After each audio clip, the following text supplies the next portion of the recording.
All right, look, it's an important job. It's a very important job. There you are out in the town. Maybe both of you guys are single, and one of you lands a big fish, okay? The great-looking guy at the bar or the hottie at the bar, and you're with somebody that just hasn't had the same amount of luck. Your roles change at this point. Now you're the point guard, okay? You are the wingman or the wingwoman, and it is your job to make sure your friend, your priority number one, is having a great time that night, gets a number, hooks up, whatever. But a lot of you guys, including Moe and Keity here, who have screwed it up over the last couple of weeks. You're butchering this assignment. Have decided to put a list of instructions together to be a good wingman and a wingwoman. As a fact, it is vital. It's very important to be a good wing person. We talk about how difficult it is to date and how difficult it is to find a potential partner, and you can blow it as a wing woman or a wingman for your friend. So I think it's important that we make sure that everybody who is ever a wingman or a wingwoman understands the assignment. So you've come up with a wing manual. Yes. Okay. A wing manual. I like that. Wing manual. I like that. You can go home. It's not going to get any better than this. Get out of here. That's how you win it. I was like, that seems real obvious, no? I would say that I, quite honestly and pathetically, I had to be a great wing man. Look, my area of attraction was not going to be in bars, right? Okay, I'm a 5'4" guy now. Back in the day, I wasn't. That's just, look. The bars are for hotties, and I was never a hottie. So generally speaking, like my friends were going to hook up, and more often than not, I was the wingman. So I feel like I can dig into this list. Okay, so let's do it. All right. Keity, I'm going to go first. We can rattle off together. Okay. I feel like the number one rule for being a wingman or a wingwoman is simple. Never steal your partner's thunder or your partner's potential partner. For sure. Off the gate. You cannot do that. Survey says bing. All right. Okay. You should also practice scenarios beforehand. like drills? Wait, Yes.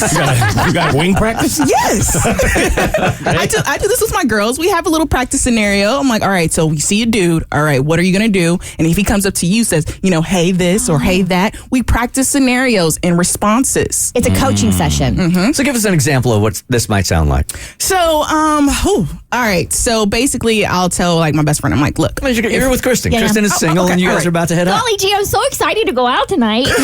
I really hope I find a man.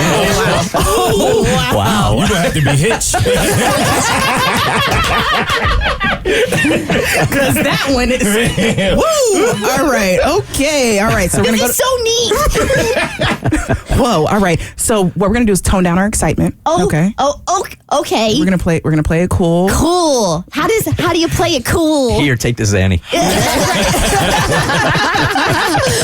It's all about the tone and the voice. Okay. So what's my tone? It's not tone. It's tone. Think Swag. like, hey, how you doing? How's it going? Chill, vibe. You like him, but you don't really like him.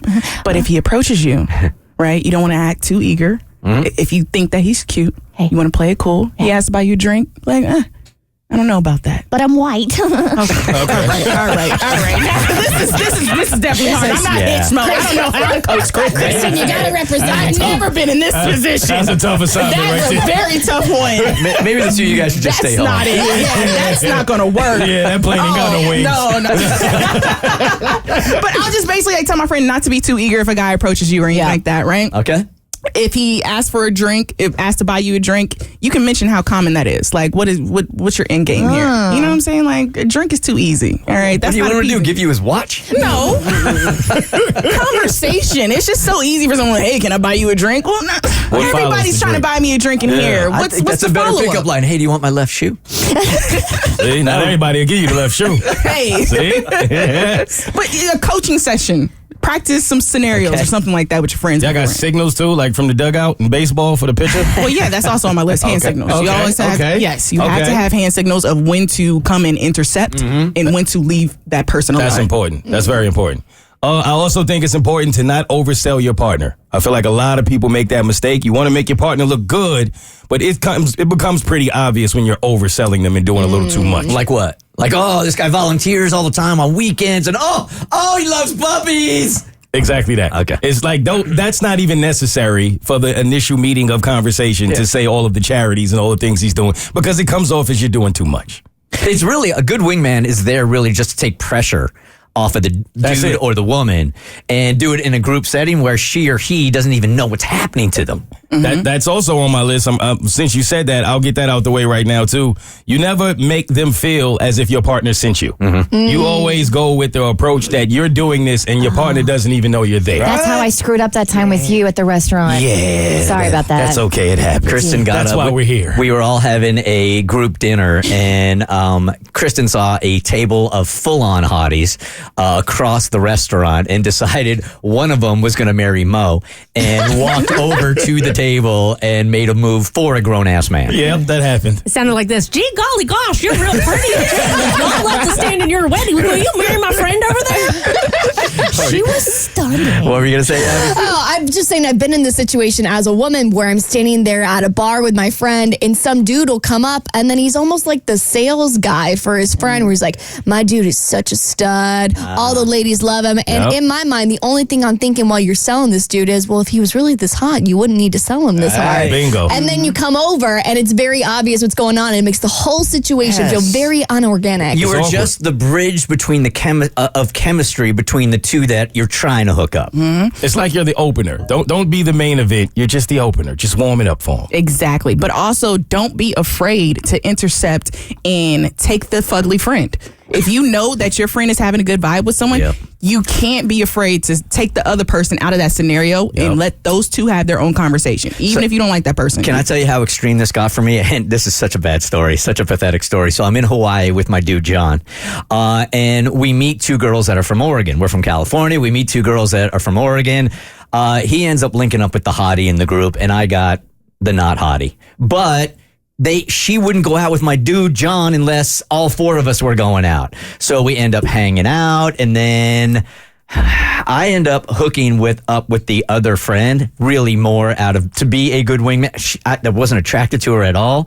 And then when we got back to California, his girl wanted to fly into town, but would only come if the fugly friend was there. So I had to spend the whole weekend with her, man. The whole weekend. It was so bad. It was so bad. I couldn't do it. Like on Friday night, she came in.